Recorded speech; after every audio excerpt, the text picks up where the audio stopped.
Thank you so much, Mayor, for being here to talk about 2023, what you regard as accomplishments, as business that still needs to be attended to in 2024. So if we just look back for a little bit and then move more into the future, what are some of the accomplishments you're very proud of having achieved in 2023? I think that the biggest accomplishment that I feel very proud of that we've been able to achieve is to establish some sense of new pride in the city of Holyoke. When we talk about a vibrant community and you try to think back at what makes a vibrant community, it's the people. Right. And if you don't have a community that is prideful and feels good about where they live and are investing their time and money, then you don't have a community. And so we've done a lot of work in trying to reestablish that sense of pride, that sense of hope and direction, so that no matter where you live in the city of Holyoke, that you feel included, you feel part of the city, part of the government, and feel good about where you're spending where you're investing your time and your resources. Other things, what can we say? The middle school project was a big one. Trying to get we were able to get a anonymous vote out of the council in support of that borrowing. The school building committee has been very actively engaged, and I've been engaged on that with that group too, to navigate the process of trying to get to a point where we are today with the middle school building. And so I feel really good about that, especially considering past conversations we've had, trying to understand what our school district needs and trying to advocate for building new middle schools. Can I interrupt here? It is great news that there's going to be a new state-of-the-art middle school. Mm-hmm. But what happens to the students that cannot go to that new middle school because it's not big enough to have? Fortunately, it's not big enough, I want to add as an editorial, have 1,000 plus students in the same building. As you know, we were looking to do 2 separate middle schools for all the middle school students, and now we only have one, and only half of the middle school students will be able to attend that one. So we don't have one, we have 2 middle schools. So it'll be the new Peck School, and Sullivan School was converted into a middle school. Oh, Sullivan way up on the hill? Yeah. Oh, okay. And, we're going to work toward making Sullivan School state-of-the-art too. Actually, there's been a significant amount of investment that's taken place in that school to give it a facelift. There's still more work that we need to do. Both there was some exterior work done, the look and feel coming into the school. A lot of the windows were replaced, yes. The doors were replaced, the walkways, the green space. It's got a new basketball court, just kind of the exterior visual. And when you go into the school, I remember what it looked like and how it felt before the investments. And so it's a lot brighter, a lot more welcoming. But certainly, I think there's much more we got to do. I did speak with the administration about how in our school building committee process, we're going through this design phase where we meet with these consultants that have kind of put together this design plan of what the interior is going to be, what color schemes and patterns. And I told the administration, it's like, I want to get that consultant to do that same thing with Sullivan School. Almost like remodeling your house, right? You can take an old house and make it look very modern in the inside. Right. I want to do that with not just Sullivan schools, but all our schools. But to your point, though, it's broken down by 2 zones, and depending on what zone you live in will determine which of the 2 schools I think you'll go to. And we have about, I think, just over 1,000. So half would go to Peck, the other half is going to go to Sullivan. Sullivan offers the dual immersion courses, so that there's a bit of an incentive for folks to want to go to Sullivan School. And we're still trying to figure out what the Peck focus is going to be. I know currently one of our middle school programs is a STEM program over at Dean. And there's been a little bit of talk about whether or not we continue continue STEM, or do we make it a art school, or do we make it a, so there's still some room for what kind of school we want Peck to be and what we're going to call it. Are we going to keep Peck? Are we going to change the name? Oh, okay. So there's still some conversations happening there, but we do have 2 middle schools. Okay, thank you for clarifying that. And then regarding the receiver superintendent Anthony Soto's letter to Jeffrey Riley, the commissioner of elementary and secondary education at the state level, obviously everybody's talking, and the school committee was in full agreement. So our local state Representative Duffy, Senator John Vilas, what's the next step? What are we waiting for? For Jeffrey Riley to say, there. That's it. You're going to get it next week. So the process is this. So the law required the district, in order to start the conversation, evaluate whether or not schools should be returned back into local control, it starts with a petition. The school board, we did that. We sent over a petition. And Commissioner Riley responded to that petition by meeting with some of the members of the school board and had said that, he's going to have the receiver do a full-scale evaluation and have the receiver do a recommendation. And so the receiver did that, put together a very thoughtful letter on his reasons why he recommends going back to local control. And the receiver acknowledged, or the commissioner acknowledged, receipt of both the petition and the recommendation, and that the district will get a response on or before February 2nd. Now, the response can be anything. Like if the commissioner comes back and says, you know what, I agree, we're going to transition back to local control, doesn't mean we're going to get it next month after or anything. It's going to require some time, I'm sure. But I think more than anything, we're just kind of very thrilled to have some sense of guidance and some sense of direction on some moving parts here, as we all just kind of vaguely sat in the dark wondering, what do we do? What's going on? How do we do this? Or it just feels like there's clear steps. Somebody's coming up the stairs. Mayor, shifting to another topic, public safety. You advocated so passionately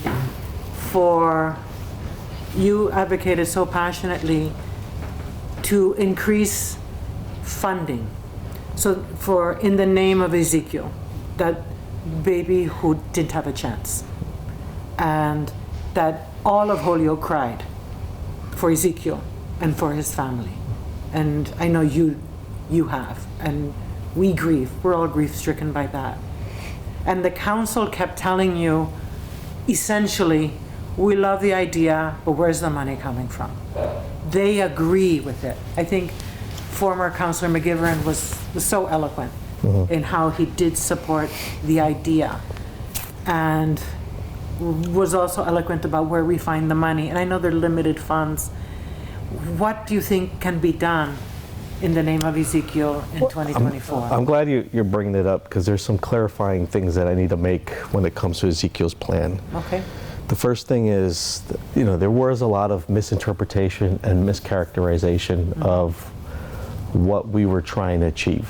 I think what I was dealing with was individual counselors looking at it through the lens they wanted to look at it through. And that was not at all, you have some counselors I've heard a lot about, the plan was over-policing, and that Ezekiel's plan was about giving more money to cops, and that's not what the plan was. The plan was a comprehensive plan to address quality of life issues. One of the components of that plan included Operation Safe Streets. Another component of the plan included a community response division out of the mayor's office. And another piece of that plan was, you had $1 million, $200,000 of it was going to go in a form of grants to local organizations to run youth programs and services, created such as ROCA and LASE's trying to get a youth task force off the ground, to keep kids off the streets and engage in positive activity. So it wasn't a plan for over police or more policing or any of that. So Operation Safe Streets, the police component was a lot of what I have heard from my community as well as members of the council. What do we want?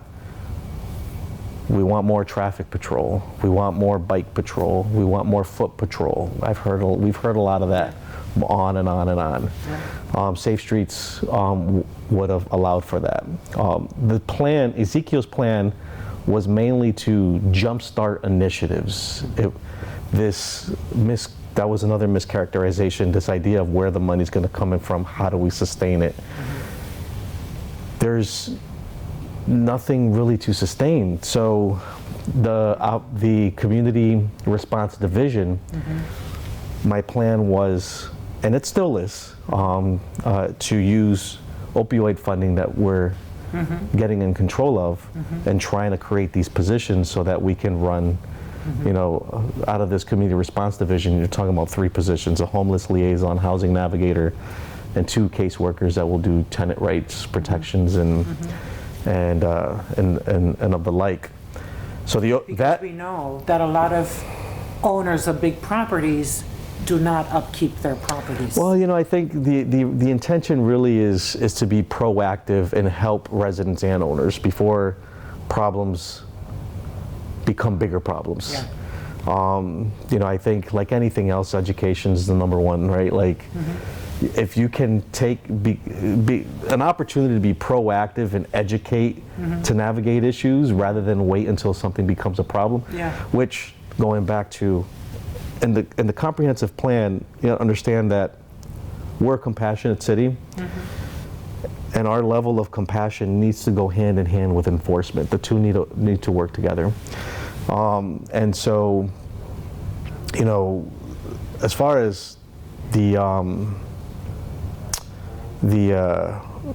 community response division, you know, there are a lot of issues that transpire, whether if it's an elderly that is facing eviction notices because of, and there are many reasons why.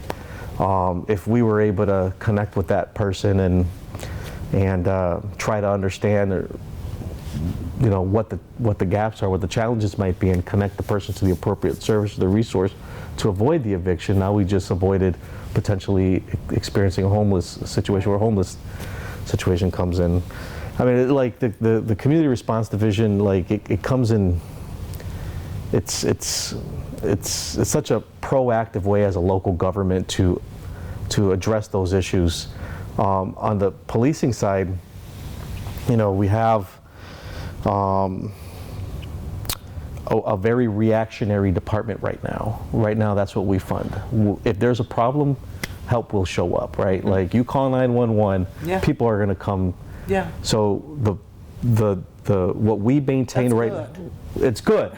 What we maintain for services right now is response after the problem happened. What we don't do as a city, we're not proactive. I think we try to be as proactive as possible with what we have, and as you know, the police department tries to be proactive as possible. And you know, there's some we wanted to do out of the police department so that we can be proactive in lieu of these other funding sources that are being made available to sustain the work.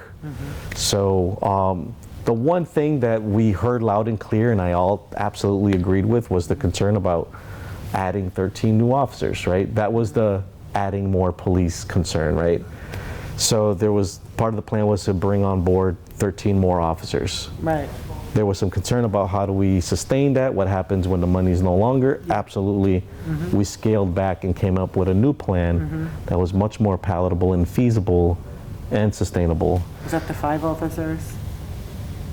Well, so, all right. But I want to just add, Mayor, if I can just, please, because you know you have really good cops on Ray Street that are proactive, that work with the Sheriff's Department, and they work with the mental health agency and people who have issues with drug addiction. You know, that is proactive. Yep. Sometimes I worry, Mayor, in general, that some people are just too woke And they think that the fact that someone is a police officer means that person is the enemy, when in fact that's the person you call when it hits the fan. And when there was this whole issue of like, let's defund the police, and it's just like, oh yeah, so who are you going to call when somebody's getting beaten up, or you know all those issues. And I wonder, do you think wokeness had anything to do, or I mean, what do you think? You went before the city council, I counted 3 times. Maybe you went more, maybe you met with him individually. Well, kept saying the same thing. to the point about woke, though, you know, I think that there is a fair, legitimate concern that people have based on what we've seen in history, based on what we see happen in other cities across the country when it comes to police enforcement and relations with the communities.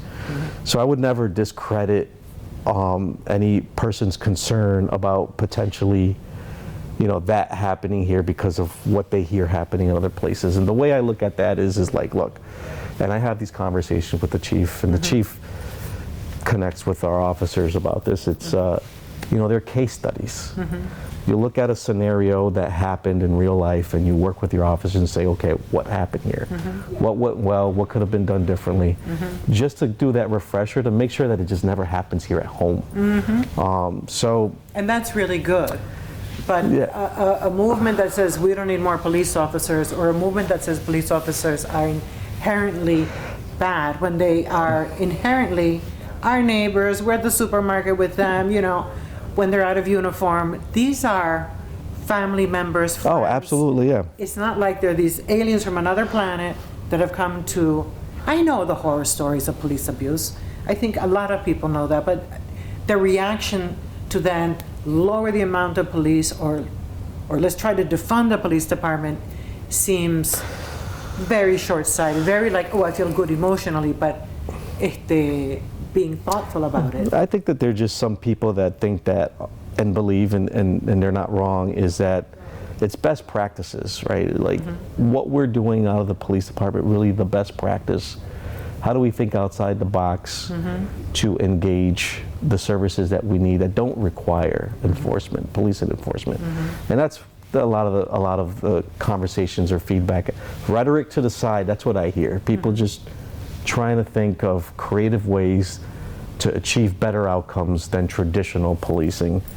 Well, so that's that. But on the flip side of all of this, like, you know, I think the challenge, I didn't communicate strongly enough, again, because we have very passionate counselors, 13 of them that have their own lens. Diversity is fantastic, right? Yeah. But the challenge with diversity is we all agree with the goal, but the strategies to get to the goal is they don't necessarily agree. So you heard from the councils, you heard from some counselors concerned about the community response division. Oh, we're going to now represent residents in court? That's not what I'm signing up for. You know, I heard that comment, and I said, no, we're not. And I'm sitting there listening to this like, well, when we presented this, we didn't say that. Where is that coming from? Too, until I read deeper. So, yeah. I didn't say that comment. I just heard it. You know, there were some comments like, we shouldn't be using taxpayer resources for a housing homeless liaison. What is the point of that? Well, you know, we talked about that at the meeting. Like, it's just kind of felt like I was a little bit in a twilight zone. Then you had the other half of the council that liked the policing part. And they're like, so I think we just have 13 different counselors, 13 perspectives, and it just means that I have a little more work to do to connect and get people to understand what the plan was. Now, we're not going to do, the Ezekiel plan was that strategy, $1 million to jumpstart these initiatives. And these initiatives encompasses everything that I've heard since I started here, what people wanted to see, how do we get there. The Flex Squad work, it would have continued to help and support the Flex Squad work too. But now, instead, we're going to take a step back and we're just going to, you know, piecemeal them a little bit. So the opioid stuff, when I'm ready and the time comes, I'll be presenting a plan on how to spend opioid money. You know, I'm right now evaluating different revenue sources that I'm going to put in a proposal to use some of that to do Operation Safe Street, especially as springtime comes around. So it's just, instead of all together in one, because that's what it was. It was $1 million to me to jumpstart these initiatives. A great deal of flexibility. Only this time, it's going to be a little bit more oversight, a little bit more control.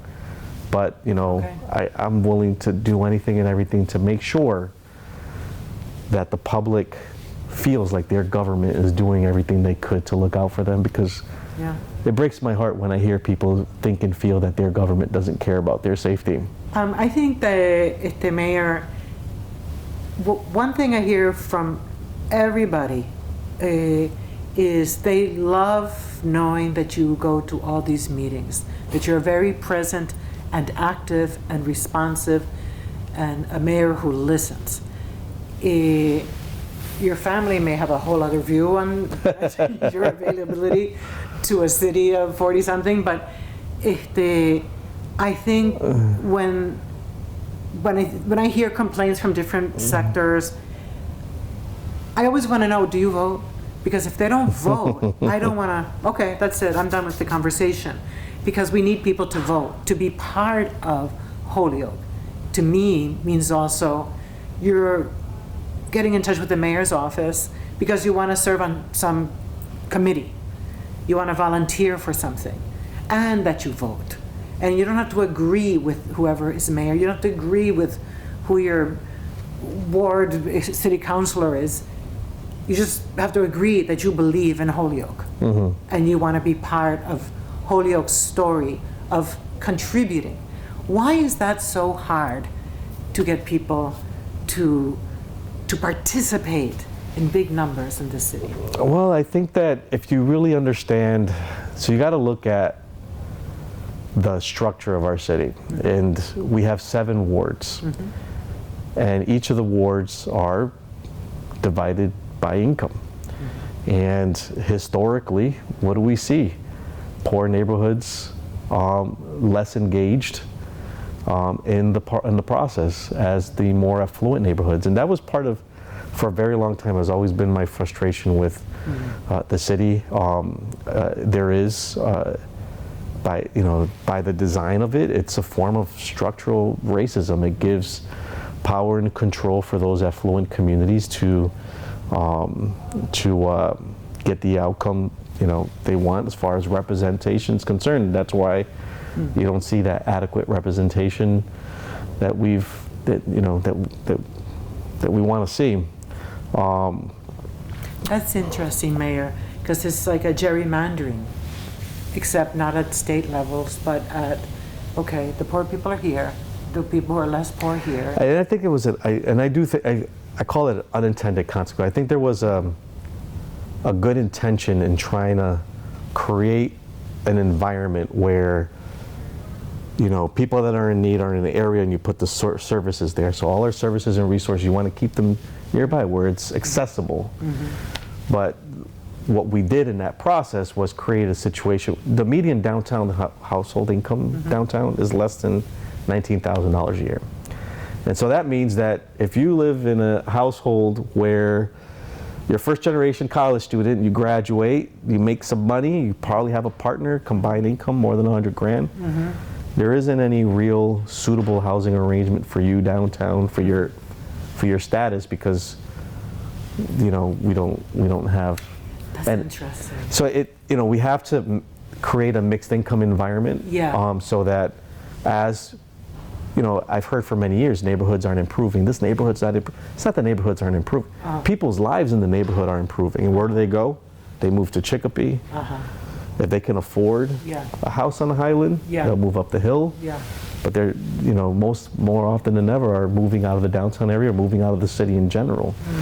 So we gotta definitely offer opportunity so that when people's lives improve, there's something for them across the street to want to move to something that's within their economic status, market rate housing. So we definitely got to mix it up. But anyways, property taxes. Okay, but going back to the question though, it's you have people, low-income folks that are not connected or feel represented, or whatever the argument might be. I think there's a lot of variables. But when we stepped in especially during our campaign, we've made it a point to be sure that we ran a Holyoke campaign, and we've said over and over, whether you live in West Holyoke or South Holyoke, you're a Holyoker. One of the other things too, remember the whole old Holyoke versus new Holyoke? Oh, yeah. There was that clash. There were transplants, people moving into the city that never felt like they were part of the city because there were certain people of our community that made them feel like they weren't from here. If you weren't born here, you're not a Holyoker. Yeah. I officially declared, if you lived here 3 months, 3 years, or all your life, you're a Holyoker. Okay. And so once we've kind of established that, Yeah. pride just started going through the roof. Yeah. Like, we're a city that we're more progressive than so-called progressive communities. Like, we really take care of our vulnerable populations when other communities are saying, no, we don't want that in our backyard. Yeah. That's fine. Come to Holyoke. Yeah. So, I try to get people to remember who we are as people and as Hoyokers, and the community comes together and we unite, and from there we move forward. Mayor, what else before we start going more into 2024, is there something else you want to say about 2023? Yeah, I think through work of the Flex Squad, understand when I stepped into this role, especially post-pandemic, it just, kind of felt like we had no guidance, no structure, so we had to kind of get the whole city back on a track. And the Flex Squad work helped, kind of stepping up our enforcement game, holding people accountable to their areas, keeping them clean, and the trash receptacles, I think, was a big win for the city. I think it's improved downtown trash issues. It's helped avoid work injuries with our DPW workers. Yeah. There's a level of cleanliness that we haven't seen in a long time. So I was very thrilled about what's happening with our trash situation. And we spent a lot of time, I think, my first year and through 2023, we spent a lot of time with the DPW, trying to understand the culture, trying to restructure and rethink how we manage down there, and incentivize our workers. And we had a shortage that was creating a bit of a problem for us. So we brought in a personnel director who's a rock star that's really turned inside out the whole culture of City Hall in general. Kelly Curran's really improved making the city of Holyoke a place where you can feel good about coming to work. But her and I and our city solicitor, we spent a lot of time really trying to improve the situation down at the DPW. We brought in the new director, who's been great. We've flipped the board, and now there's this whole sense of I can't be more proud of what's happening out of the DPW, just put it that way. And a lot of that is just making sure that we have we're keeping up with our capital needs, and keeping our downtown clean, and trying to mitigate some of the contractual obligations we have. And so, there's a lot to be proud about. Well, just one more note on the police. I like seeing the police cruisers, because as you know, it gets darker earlier. And when I walk to work and I walk back home, it's nice to see, okay, there's a police officer up there somewhere, or they're gonna come right by me. And I imagine that a lot of girls walking back home from high school, or middle school, depending on where they live, it's reassuring for girls and women to see that in the dark, they're the blue lights. So I appreciate hearing that. Thank you. The police department, obviously, just like I was telling you about the DPW and there's culture too at the police department. Excuse me. And government, the top-down initiative doesn't work. I feel like that management style makes things worse. And so when it comes to the police department and trying to improve outcomes out of that department, you know, we take the culture as it is, try to understand where the gaps are. We did the police audit to help us further understand where is it that we're strong and where can we be doing things differently. When we were recruiting new officers, or even when we do promotions, there's a whole speech that I give and the kind of setting the tone and direction that I want to go. You know, in a lot of ways, things have gotten a lot better. There's still some more work to do. But when that tragedy happened with Ezekiel and his family, there was a whole sense of unity and purpose that came out of the police department that really kind of helped, you know, with morale and so forth.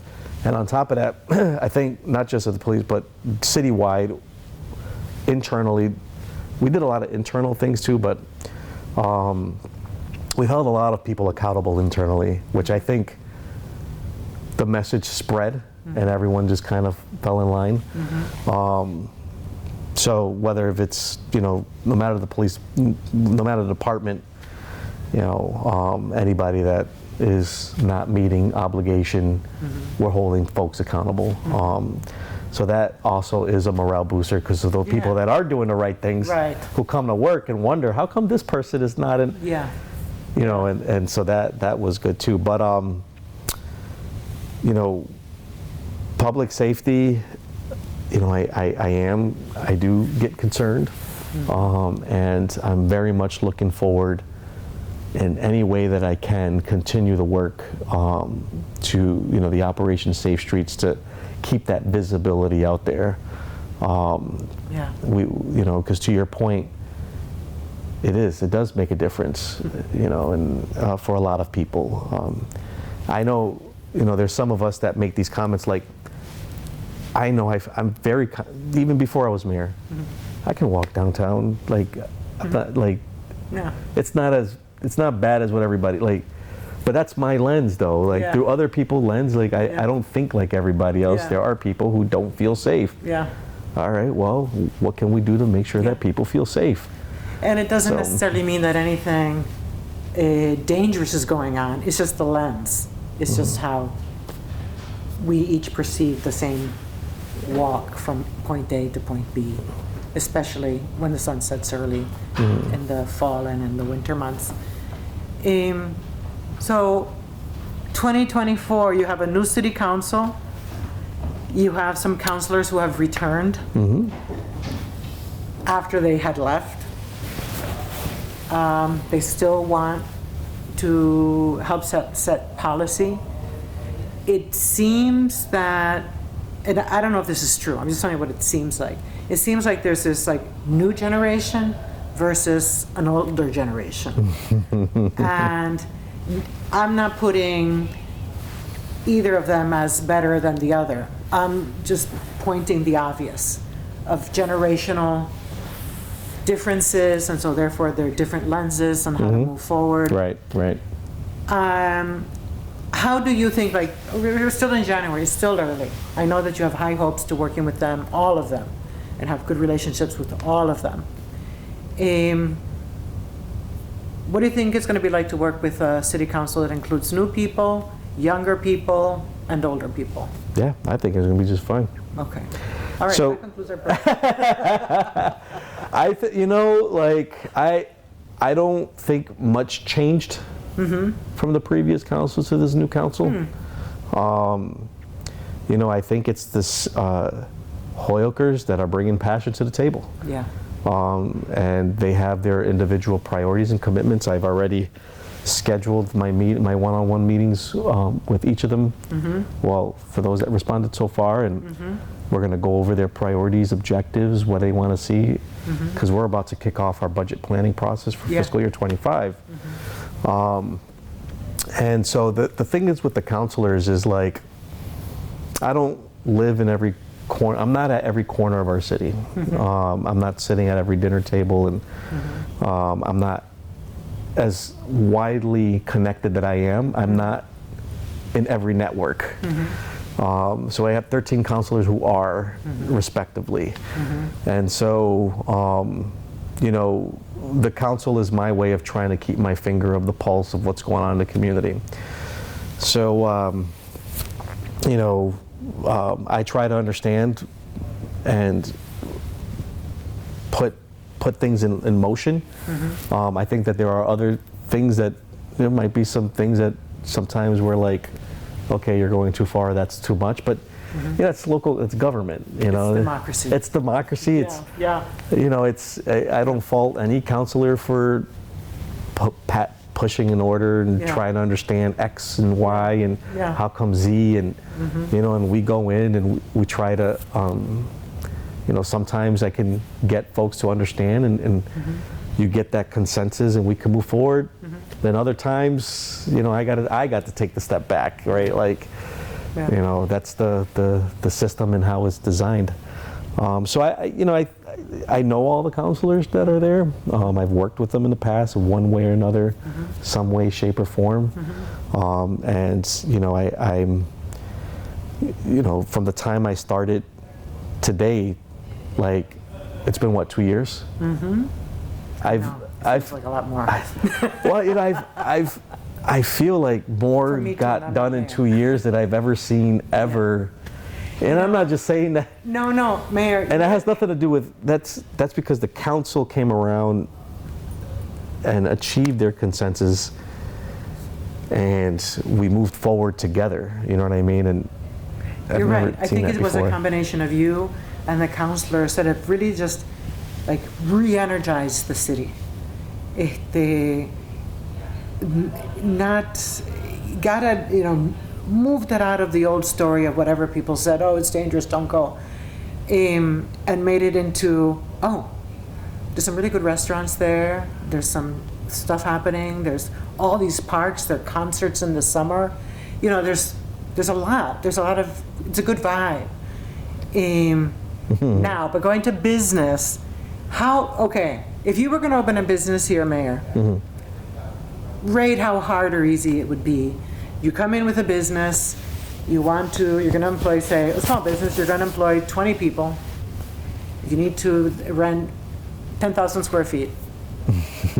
How easy do you think it would be for you to get that accomplished within a year? It's all circumstantial. You know, what are you trying to do? What permits do you need? And depending on what you're trying to achieve determines what loopholes you have to jump through. So I know that at City Hall, we have streamlined, like, we have a much more collaborative environment at City Hall, at least from what was described to me. I don't know. People, this is just feedback I get. We have a much more collaborative environment at City Hall where, like, you know, an application will come in, we have a process and departments are communicating. And it's very clear to the business owner, hey, look, here's best case scenario, worst case scenario, you know, what that timeline is so that they're in, you know what I mean? But sometimes it can be challenging because, like, if you have a business owner that has limited resources and wants to start a business, the process can be overwhelming and make you feel like we're not a business-friendly environment. When Are we? That's not, I think so. We're business-friendly? Hey, Peter Picknelly declared Holyoke business-friendly at the ribbon cutting. That is I'm true. taking it. That is But other times, you know, I can see, like, there's special permits you got to get through the council depending on the need. Personally, some of it I think is unnecessary, but in previous councils, they were able to bake it into the law for these special permits. Because time is money and it just means more meetings. Hopefully it doesn't get tabled. You know, or whatever the case. And then you got it back to committee. We're gonna send it back to committee. I got more questions. Meanwhile, this person's like, all I want to do is. I know. So, you know, I think that there's some opportunity there for change. But as far as, like, inside City Hall, like the Board of Health, the building department, and then you got OPED, who kind of helps facilitate The with Office of folks. Planning and Economic Office of Development. Planning and Economic Development. Yeah. Who's like kind of really the front door that Yeah. help people facilitate how to navigate Yeah. the different systems. There's people who want to do people love block parties. Yeah. And we figured out a way to come together ahead of time and work with folks so that we're helping them get what they need so they Yeah. can have their block party. So Yeah. it's definitely improved, but there's obviously more room to be better. We are going to be kicking off a comprehensive planning process, which is the new term for master planning. Okay. Our master plan is more than 20 years old, so we're going to be kicking off that soon, and I'm hoping to revisit some of these ordinances. So our zoning bylaws, one, but also two, like what is it about our ordinances that are limiting growth, to see how we can work with the council to try to change some of that, whatever that is. If there is some change that we can do to be a lot more efficient and business friendly, then let's talk about it and change it. You know, Mayor, you are so, what I perceive from you is that you're so as much into the minutia, I got to read all this stuff, as into the vision. And what got you passionate about government in the first place? So like, I know I'm an elected mayor, but Yeah. I like to say that I'm more the city manager than I'm the mayor. Okay. I lead through the lens of management, and that's, my career kicked off at, in local government. Well, my career really started at the Holyoke Housing Authority, but when I got my master's degree, I started working for the Pioneer Valley Planning Commission as a municipal services manager. And that's where I learned a lot about local government management, mass general law, working with leadership up and down the Pioneer Valley with how to improve services, achieve economies of scale. And then when I landed Blandford as town administrator is where I actually got to get the hands-on experience with, I had a 3-member select board. And people say small town. Look, I got 13 councilors in a town where the legislative function is the townspeople. Yeah. You can get 40 to 50 people. Yeah. You have to convince to get a line item transfer. Yeah. So it's my strength is just understanding the parameters I have to work within to accomplish the task. And so local government, I get it. The government structure with the city council, mayor, different departments,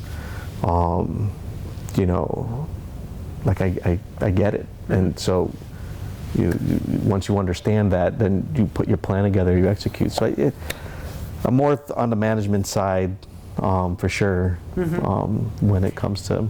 Yeah, and still, I perceive you as passionate about your work, not, there was a governor of Massachusetts a long time ago, Michael Dukakis, who people said he was just so into this that he wasn't like a people person. You are a people person, and you also enjoy the minutia, no? And dealing with the people is the best part. Yeah. People get frustrated with government because, they don't. There's a lot of opinions, and we're reactionary creatures. And a lot of times, people don't have any filters to be able to understand. Yeah. If you take the rhetoric out of what somebody is saying so compassionately, and you focus on what that person's trying to say, then it starts to make sense. But as humans, we listen to how they're saying it. Yeah. And we get defensive. Yeah. We get offended. Yeah. We get whatever. Yeah. And we put barriers up, and now no one's communicating, no one's working together, no one, you know what I mean? So. If they may, before, unless there are some other things you want to say about 2024, before we end, and going back to Ezekiel's plan, I perceive that this was a visionary project from your heart, that it was true to you, for that baby, for that family, for this city. It just was this big ripple of how do we honor this baby so that it never happens to anybody. I gotta say, like, that was the first time. So 2 years. Yeah. And people ask, the mayor, man, I don't know how you do that job. It's so great. It's hard.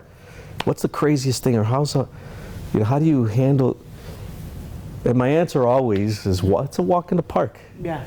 And it truly is. Like nothing. And a lot of that has to do is because I came in with experience. So when you come in and you kind of know what to do, and so you're not stressed out, you're not overwhelmed. Yeah. So I went in and I started getting to work, no problem. When that happened, that was the first time that I actually got shook, that I actually said, why am I here? What am I doing?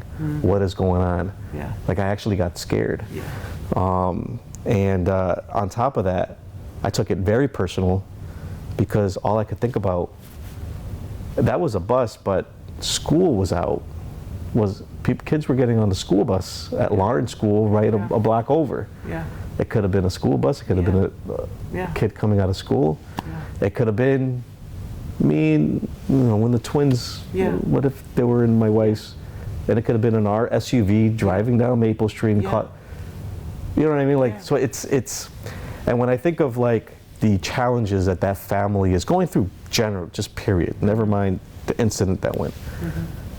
The things that are going on downtown, the quality of life issues that are kind of cultivating this behavior, this culture to happen, and then you got people downtown that have no choice but to live where they are, right, and have to deal with, like, I don't care where you live in the city, everyone should be able to feel safe and never have to deal with something like that. Right.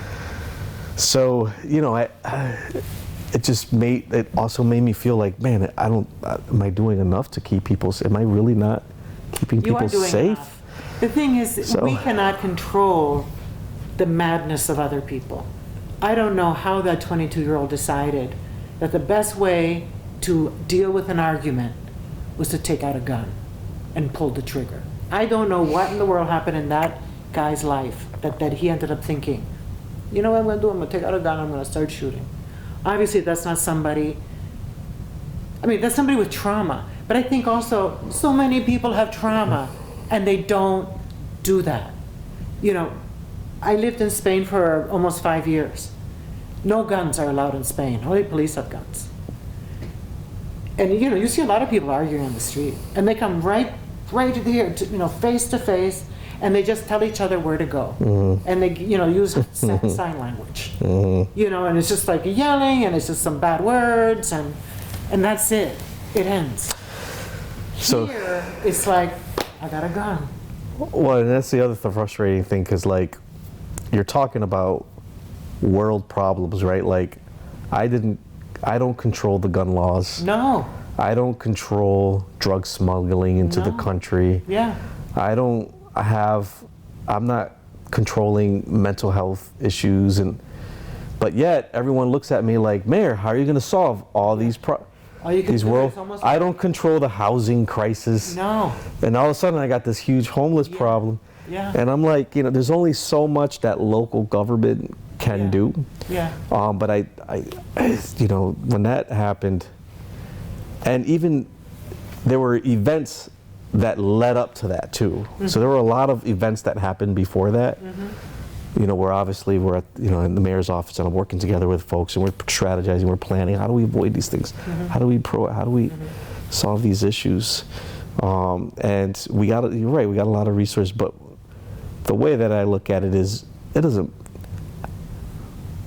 what we do doesn't even scratch the surface, because the magnitude of the problems in society is just so big that it ties my hands to what I can do. But on the flip side, though, like, a lot of what local governments do is manage the resource, because there's a lot of, it's perception management too, so it's like, okay, well, at least, like, the last thing you want is the public to think that you're not doing anything. And so part of what we've been able to achieve as an administration, another thing I'm proud of, is a level of communication and transparency. You know, we share it all, and I try to be transparent as possible to de-escalate public perception, because that's an uphill battle. Like, I could be doing everything right now and I'm doing all the right things, but if I'm not communicating it to the public thinks I'm not doing nothing. The public thinks I'm ignoring X problem and Y problem and Z problem. And so I try to constantly put the information out and say, here's what's going on, here's what we're doing, good or bad, doesn't matter. And if I messed up, hey guys, guess what? I messed up, but here's what I'm going to do to make sure. You know, and that kind of helps with public trust, and you know, and whatever the case might be, it helps. But well, Mayor, even though those things, drug trafficking, and you know, all of that, there are things that are not within the hands of a mayor to solve. They're global problems. But your administration, you and your administration and the city council, I mean, that's what I mean when in the departments, you have been making progress.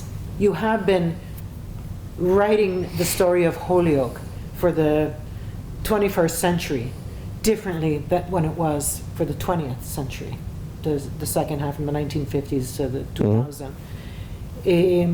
By when horrible things happen, there's an immediate response. There's an intolerance to that kind of behavior. And that matters, and that makes a difference. And that, I think, communicates to everybody who's paying attention, okay, he knows, he feels what I feel. Because I think we all just fell to our knees crying when we heard about that. It's just, to me, it also just gave me so much rage.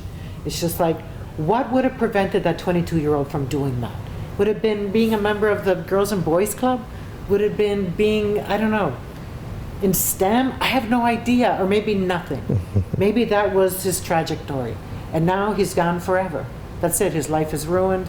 He ruined the lives of other people and his own, as did the other people, as did the people who hid one of the people that was part of this violent incident. So I was really glad the way you responded personally. As someone from Ward 4, I can tell you, Mayor, your response was quick, and I was there because I filmed it for Holyoke Media. And you gathered everybody and you said, we're gonna have a plan. This is what we're gonna do. We're gonna be working to get this out. So that was action. And everybody felt that. And hopefully it will never happen again. Oh, please, no. Hopefully it'll never happen again. Please, no. For 2024, is there anything that you're, besides working on the budget and then getting Ezekiel's plan in, however the council wants to call it and however many puzzle pieces it wants to do, it's still in the end going to be Ezekiel's plan. And is there anything else that you're working on that you'd like to see by the time we get to the end of 2024? You can say, we also did these things. Well, so there's short and long term. The schools, we're going to continue the work of the school. It's not going to be done within 2024. It's 2025, right? I think so, yeah. Okay. But still, obviously we want to keep making sure that projects in target. Yeah. Same thing with so we have a High in Maple project where it's through the TIP program, Transportation Improvement Program, where we're looking at a timeline of roughly 4 years where all of High and Maple is going to get reconstructed. So you're talking about streets, sidewalks, and protected bike lanes, and green space with trees and tree pits. All going to get we're going to get a facelift. Yeah. But coming this month, actually soon, we should be kicking off a community engagement process to start soliciting input from the public. So we'll be doing that. We're also going to be kicking off our comprehensive planning process, which again, it's not going to be done in 24, but that community engagement is going to be all year long for the master planning process. News should be coming out soon. Knock on wood here about the Victory Theater. Okay. So I think there's finally some some lights there that's going to be announced soon. Okay. And also, without getting too much into detail, we have an investor in town that is working on, they're doing some site reviews to bring in a sports complex, new home of the Volleyball Hall of Fame. Oh, nice. So that's exciting. There's a lot of, as far as the trash is concerned, we want to get recycling toters. Yeah. So we've distributed trash totes. We started with 96 gallons. Yeah. And soon, I'm putting together a plan to present to the council to secure the funding so I can get recycling toters. Oh, cool. I love those 96-gallon totes, man. They're great, right? Let me tell you, though, I love the public debate about the trash totes. We need smaller ones. I love it. Whenever the public debates, that's a good thing. True. Remember the murals? Yes. When the murals first went up, it was this huge thing. Yeah. And it was good. It gets people talking and learning, and But I'm hoping to continue on that front. There's some we got to shore up our ARPA projects. Kind of do like a true up reconciliation to some projects that might have not came into fruition. We have to reprioritize and identify new projects. So we'll see where that lands. So. I don't know. You got a lot going on. Yeah. Mayor, I'm so grateful to you to take time to come here. I know how busy you are. I see you everywhere. I have to watch these committee meetings. I'm there for the city council meetings. Like, there you are, ready in case somebody has a question. And you're a real hands-on mayor. Is that what you envisioned for yourself when you ran for mayor, that you'd be this hands-on? What I envisioned, or participate? When I was at Blandford, Holyoke, is my hometown. So, I was learning this over here professionally, and then I was kind of trying to understand what was going on in my community, and then I would say, okay, what would I have done differently? But coming in, I already knew what the problems were because of internal management continues to be the #1 priority. It has to be, because if our internal operations aren't functioning the way it should, then it impacts all the other departments that are doing the important quality of life stuff. So we're going to be, because of the system we created, we're now easily able to invest better and a lot quicker in our capital needs when they come up. We have a public buildings upgrades, the annex, the city hall, the DPW building, that are going to be getting some upgrades very soon. So I just coming in, I knew what the issues were, and I knew what had to be done and what the priorities were. My greatest strength, however, besides just knowing the job, is just navigating perspectives. So then it was like, it just kind of, I don't know, the path was clear on what had to be done, and that meant being present at the council meetings, especially the finance committee meetings. That meant being accessible. I saw the relationships that the council had with previous mayors, and I saw what that relationship did to the community when there's a divide like that. And so I try to make sure that my management style is one that is inclusive and accessible. And even though I might not do what you want, or we'll agree on something, but that's progress. Progress is messy. You come together, you figure it out. The Ezekiel plan didn't get passed. As much as I wanted to kick and scream, and I cried, I did cry. I know. But as much as I wanted to kick and scream, it's government, it's the process. I took a step back and said, okay, took bits and pieces of what I heard and came up with a new idea of how we're going to navigate the next steps, and you move forward. So,